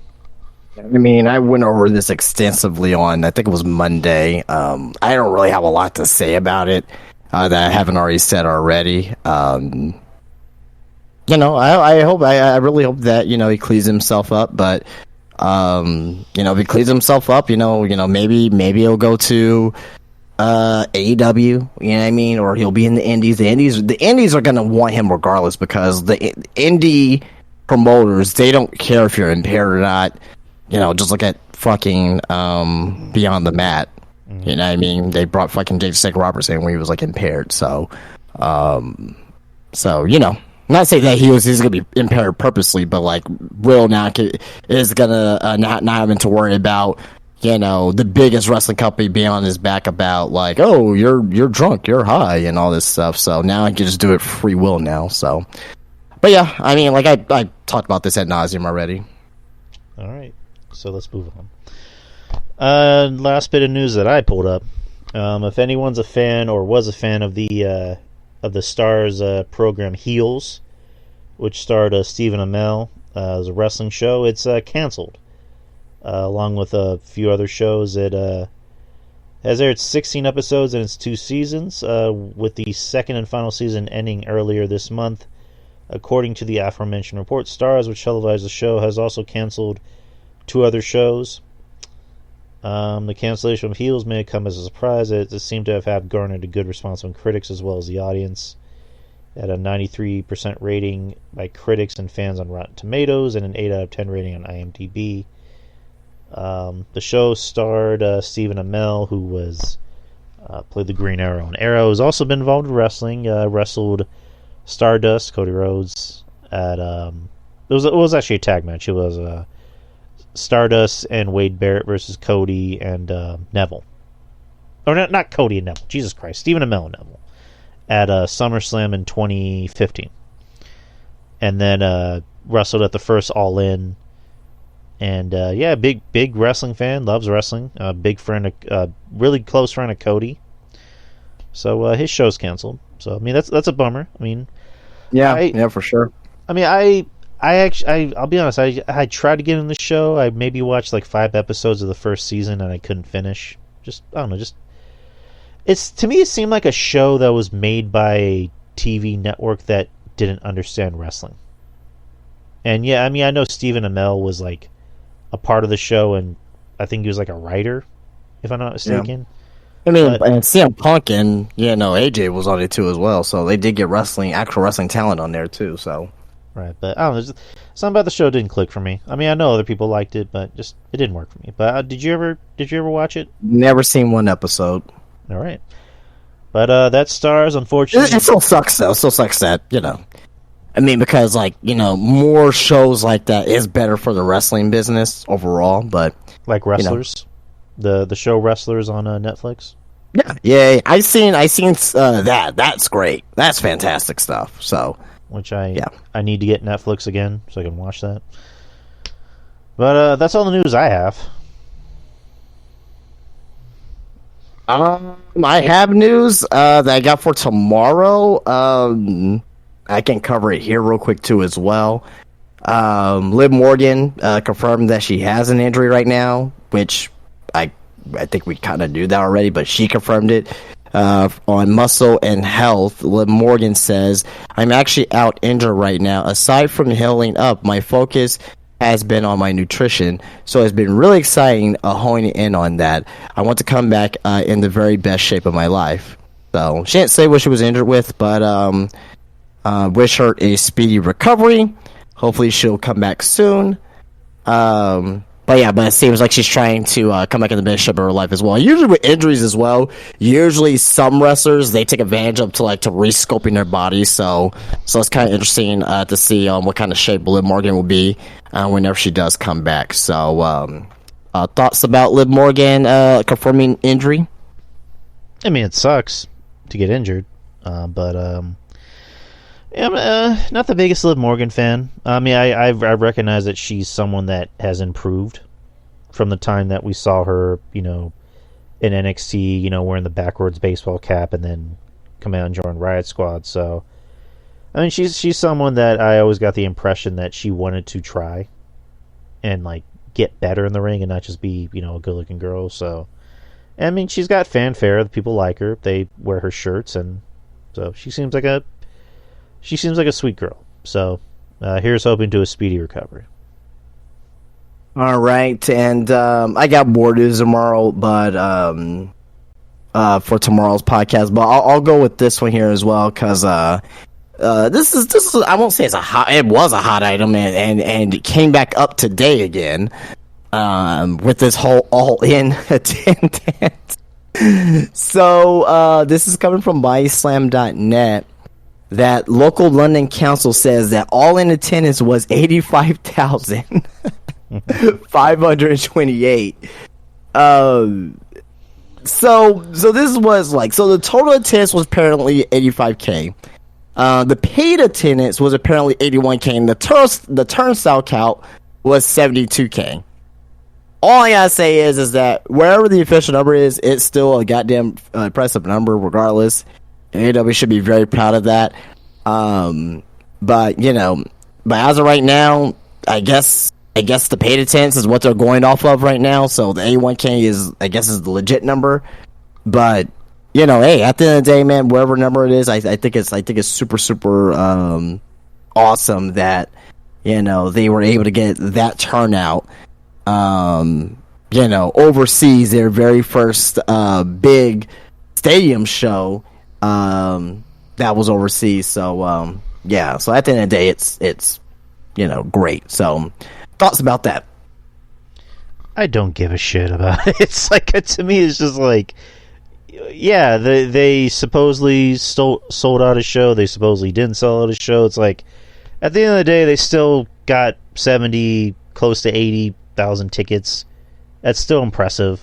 Can we? I don't care about it anymore. Honestly, it is what it is. It happened. Let's just move on. I'm done. All right. So now we just got these shows to review or predict. I mean, so this Saturday is gonna be No Mercy. NXT No Mercy will be in Bakersfield, California, in the Mechanics Bank Arena. And how many matches? So far, there's 6 matches, which that looks like it's the way it's going to be. It's maybe 7, or we may get a pre-show match with the Kalani, Jordan, and Blair Davenport, possibly. All right. So let's start it off. British Rounds rules match for the NXT Heritage Cup. Noam Dar versus Butch with Tyler Bate in his corner. Noam Dar is going to win. Should be a fantastic match. I love these styles of matches, the British rules matches. I think Noam Dar is fantastic. Obviously, Pete Dunne's great as well. So they had great matches in NXT UK. So I don't expect anything less. So but I am going with Noam Dar to retain. Yeah, more than likely he's going to retain because he just. I get his whole shtick is that he needs the Heritage Cup to kind of feel better about himself, I guess. So yeah, give it to Dar. Otherwise, he'll get depressed. He'll be depressed about himself. He can't live without it. Let's see. Fatal 4-Way Tag Match. NXT Tag Team Championships. The Family versus OTM versus the Creed Brothers versus Los Lotharios. I'm going with the Family to win here. Creed Brothers, you know how I feel about them, so they should look good here. Finally, it's fine, good to see Los Lotharios back in a big role here. They're my dark horse to win the titles here. And Lucian Price and Bronco Nima, the jury's still out with them. This match here is going to tell me a lot about them, if they are ready or if they still need some seasoning. So hopefully they do well. We need another tag team in NXT, a strong tag team. So I want them to do well, but I'm going with the Family to win. Yeah, give it to the Family. I mean, they're popular. They're over. I like Los Lotharios. I personally think they should be in the LWO and not the other two guys. What are their names? Joaquin Wilde and Cruz. But that's Cruz del Toro. Yeah, that's just me. But I think they're talented. Well, I mean, they did came up together in with the Sergio Electra Lopez, them two and Santos. So, but I mean, RJ, or maybe they could just add him in. It could just be like the NWO in 1998, where he had like 25 people in it. Right, I mean, RJ makes it very clear. Like Angel Garza's dad was in the original LWO. Yeah. So, but that's neither here nor there. But OTM, I don't know enough about, so we'll see how they kind of rise to the occasion in this match. The Creed Brothers are great. They're always great. They're great, but they have a little shade of green. But they're overall great. For sure. That's what NXT's for, is to to not be learn. You know what I mean, and not be as green once you go up to the main roster. Yeah, exactly. But Family's gonna win. Dirty Dominic Mysterio versus Trick Williams for the NXT North American Championship. Dragon Lee will be the special guest referee. I still think Dirty Dom's gonna walk out as champion. I'm seeing this here. So I'm seeing two things here with this that involves Trick Williams for the main event possibly, but I think Dirty Dom is gonna retain. Trick Williams gets upset, frustrated, and it may end up leading to something in the main event possibly. If not the main event, definitely on NXT in the up and coming weeks. Right, like he's gonna be mad, and then he's gonna go up to Mello, and Mello's gonna be like, "Oh, I didn't see your match, bro." Like you do something with that. So, but yeah, Dom's winning, more than likely, which is likely. Baron Corbin versus Braun Breaker. Braun Breaker's gonna win. Or I could see it like a double count out or double disqualification because it's a regular match. They don't want to have Braun lose, but also I don't know if they want to have Baron Corbin lose either at the same time. But Baron Corbin loses, it doesn't hurt him whatsoever. So Baron Corbin's still in the same position where he is right now. So, but yeah, man, it's gonna be a nice little brawl. Should be a good match between the two for sure.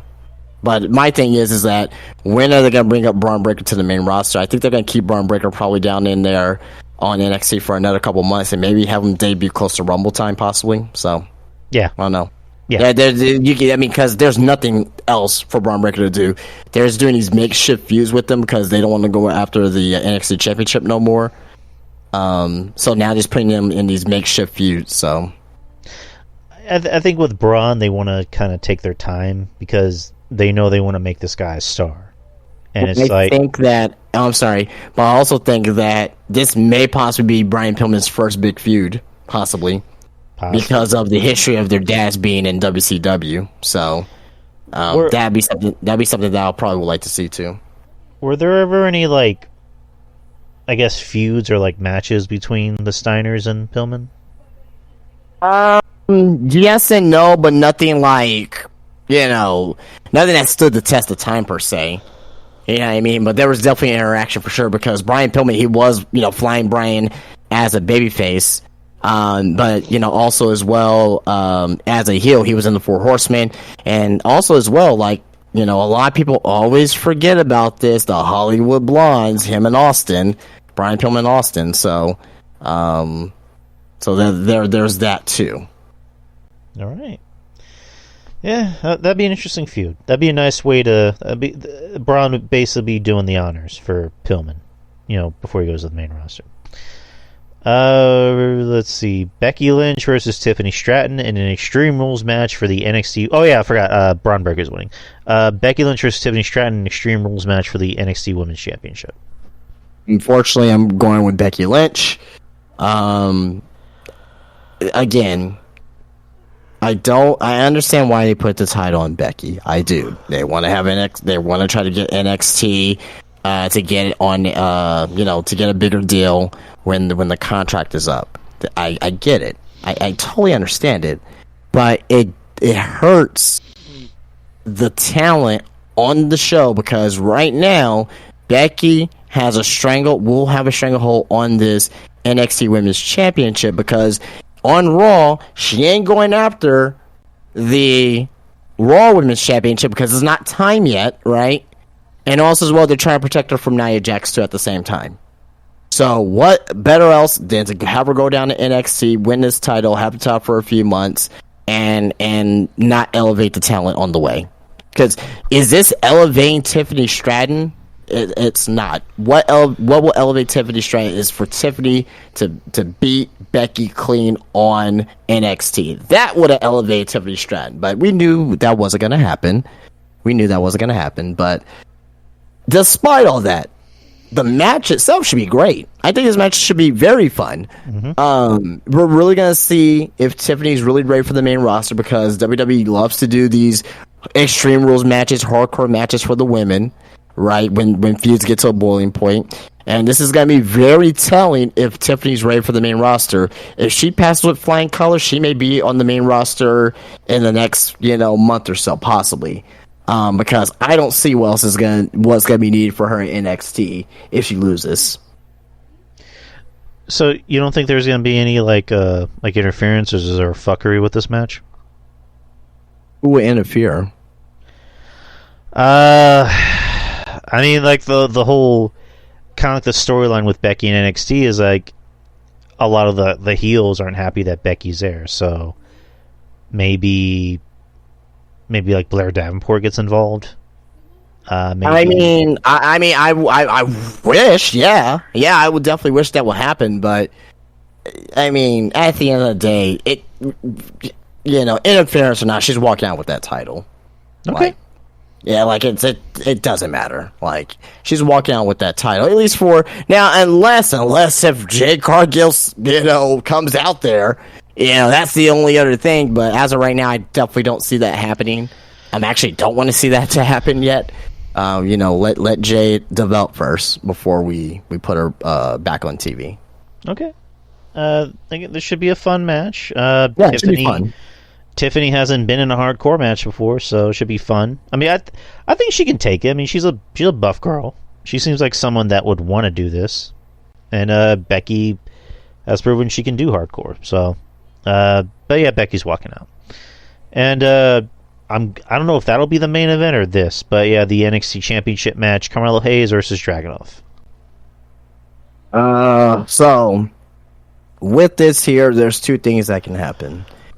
I can see Trick Williams coming out, screwing over Mel. Ilya Dragunov wins and becomes the NXT champion. Trick Williams has a one-on-one feud with Carmelo Hayes without the title. Or Carmelo beats Dragunov, and afterwards, Trick Williams comes out, tries to, congratulate him, blindsides him, and, we end the show with Trick Williams, turning heel. Either way it goes, I think Trick Williams is going to possibly play a role at the end of the show for one reason or another. If I'm wrong, I'm wrong, but, that's the way I feel. Well, for the match itself, I think this, again, they had a great match last time. If this is given time, and I said this with Melo and Wesley, if given time, this can be a match of the year candidate, possibly.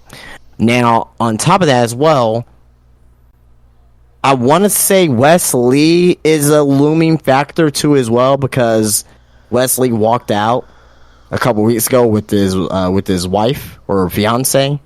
So I don't know where that is. A lot of people are kind of just discounting Wesley as well. So I'll just say keep an eye on that too. I don't now. To me, I think it'll feel a little bit out of place in his main event here, but just keep your eye on it. That's all I gotta say. I think they'll give him time. I mean, it's NXT. They usually let these guys kind of get loose, every now and then. But this will be a great match. Depending on what happens, there's obviously going to be a lot of gaga. Whether it's Trick that interferes, whether it's, like you said, Wesley somehow gets involved in the match. I think either way, Ilya is going to come out the winner. Ilya is going to be the champion, which is good because, I love Ilya. He's, like we were just talking about, he's in my top 5 of, the best wrestlers of the year. My top 5. But this is a match that you're really going to want to pay attention to, because you don't know what's going to happen. It's going to be very unpredictable. But I think, would you say that this has potential being match of the weekend? Ooh, yes. I believe so. Especially if they give him more time, like you said, which I think they will. 20 minutes is fine. 20 to 22 minutes, I think, is perfect for this. I think that's all they need. It's just 22 minutes. But, yeah, I can't wait for that show. This weekend, this Saturday. Were you going to go over the Wrestle Dream show on your show, or did you want to do it now? Yeah, if you don't want to do it, I mean, we can just... I'm going to do it tomorrow. So, yeah, if you don't want to talk about it, that's fine. Yeah, that's fine with me. We did about hour 52. We pretty much covered everything that needed to be covered. But that's the show, peeps. I want to thank my man Justin here for always coming on and chatting up about the world of wrestling and world of WWE for sure, yeah, and AEW. And look out for his show, of course. It's a Morning Slam podcast. You can catch it on YouTube Monday through Friday, 8:30 p.m. Central Time to 10 p.m. Not p.m. What was that? Or a.m. I'm sorry. Jesus Christ. A.m. 8:30 a.m. Central Time on YouTube. Subscribe to his YouTube channel to get notified when it does happen. And if you can't catch it live, you can catch the replay on YouTube. You can also catch it on Spotify. So, full on live podcasts every morning. So check it out. Make it. This is why I tell people: be a friend, tell a friend about the podcast. Trying to get noticed on there, and also on top of that, make it an appointment. Make it an appointment. To wake up, get ready for work, or if you're going to school or whatever the case may be, wherever you're doing, make it part of your routine every day. So, yeah, man, absolutely. And then of course, Spinebuster Tees. There's the website, there's the online store, there's also the physical store that you can come to if you're in the San Antonio area. It's at the Wonderland Mall of Americas, and head over there. They got some good shit. If you're a wrestling fan, my boy's got you covered. Absolutely. Even if you're not in San Antonio, there's the online store. He's still got you covered. Regardless, he has everything. If you can think of it, he has it. Almost everything. I don't know about everything, but almost everything. You have everything. Mm-hmm. But there's that. And yes, shout out to our friends who support our show and support them. And with me, again, you can find me on X, still weird calling it X, Instagram, Facebook, YouTube, Drew Yari Experience, and the show you can find anywhere that podcasts are distributed. And I'm easy to find people, but and of course I do Friendly Neighborhood Marks with RJ and Monty, which is a Tuesday morning show, which is for the most part pre-recorded. We were doing it live for a little bit, but I think we're just probably going to stick to the pre-record. I'll ask them to see if what they're into, but there was a new episode that came out, so listen to that. And the Patreon, of course. There's the Patreon. It's just $5 a month, and it's primarily not really a wrestling thing. It's more just us talking about the shit that we like. It's just $5 a month. I do a show with RJ and Ruben, or not but I do a show with RJ. I do another show with Ruben Prime, which we're going to start doing that show every other Monday. It's called Culture Attack, where we just talk about things in pop culture, sometimes wrestling. And I do a show with Jeff Lippman, which usually that's a monthly show. So look out for that. Look out for those people. It's just $5 a month. It's a pretty damn good deal. With that being said, peeps, we're out, and we will see you next week, same time, same channel. So have a good night and take care. Peace. Peace.